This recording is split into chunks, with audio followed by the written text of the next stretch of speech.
Let us understand it and their as an introductory subject.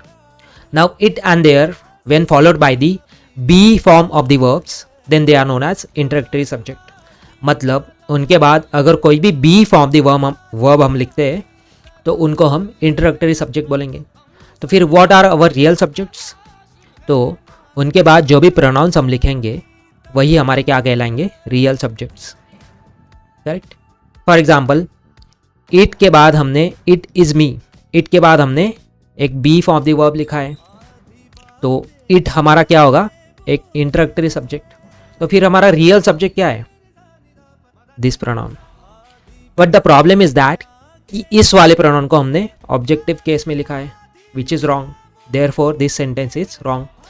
तो हमें उसका एक सब्जेक्टिव केस लिखना पड़ेगा. तो it is I, this is the correct sentence. क्यों?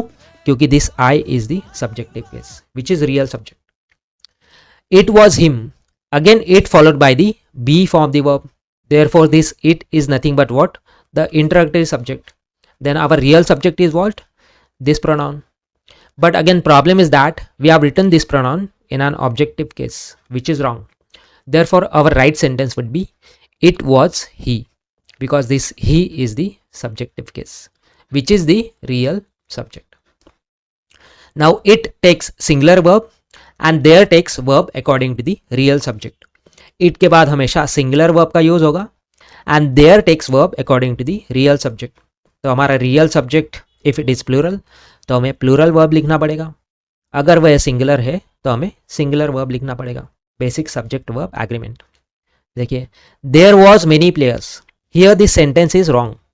क्यों? क्योंकि प्लेयर्स हमारा एक प्लूरल सब्जेक्ट है. देयरफॉर हमें प्लूरल वर्ब का यूज करना पड़ेगा. There were many players, this is the correct sentence because this were is the plural subject.